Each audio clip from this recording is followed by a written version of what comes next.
Okay, so like, we all love our pets, right? Of course. I mean, who doesn't? Right. But they can be, let's just be honest, kind of a drain on the bank account sometimes. Yeah, Between the vet visits, the food, all the toys. it adds up. It really does.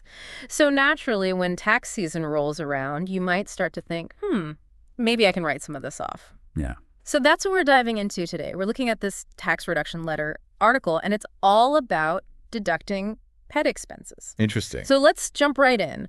Can you or can you not deduct pet expenses? Well, the IRS, they generally view pets as personal expenses. Okay, so that doesn't sound promising. Right. So sadly, no, for the most part. You can't just deduct your pet expenses just because you love them. Right. But There's always a but. there's always a but, right? There are a few exceptions. The article actually outlines 3 specific scenarios where you might be able to deduct some pet-related costs. Okay, let's hear it. I am ready for some good news. Give me some good news here. All right, so the first scenario is deducting medical expenses. Okay, that makes sense, right? Medical expenses, those are deductible, but there's got to be a catch. You're right, there is a catch, and it's a big one. Yeah.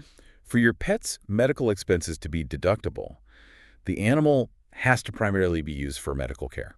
Okay, so not just like a cuddle buddy. Right, not just for emotional support, sadly. Right. It has to be something much more specific, like the expenses have to be tied to a specific illness or disease, something that you wouldn't normally have to pay for if your pet wasn't sick or didn't have this particular need.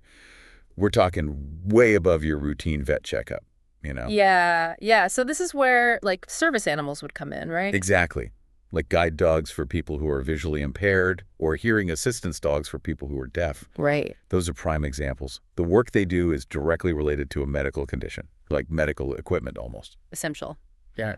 And the article even mentioned service animals that can detect seizures, Wow. which is amazing, right? Yeah. But again, the key here is that these animals are working animals first. Right. They're not just pets, and that's a super important distinction for the IRS. Yeah, that makes sense. So let's say you're not dealing with a medical condition, but your pet is actually part of your business. Let's say you breed dogs, for example. Okay. Could you deduct expenses related to breeding those dogs as a business expense? You absolutely could. And that brings us to scenario number 2, business use.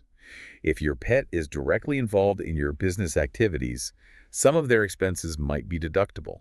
Okay. But there are definitely some caveats here. Yeah, I bet. I was just going to say, my dog is my business partner. Probably wouldn't fly with the IRS. Probably not.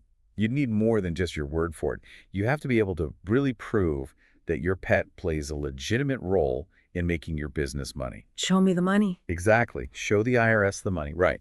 So keep those receipts. Right. Detailed records are really important in a case like this. Yeah, that makes a lot of sense.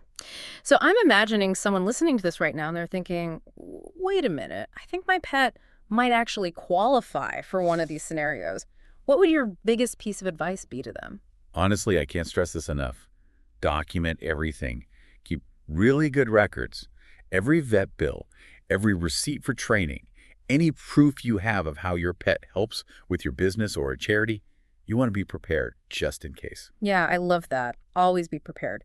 So we have one more scenario to cover here. Charitable connections. What does that mean? This is where things get really interesting.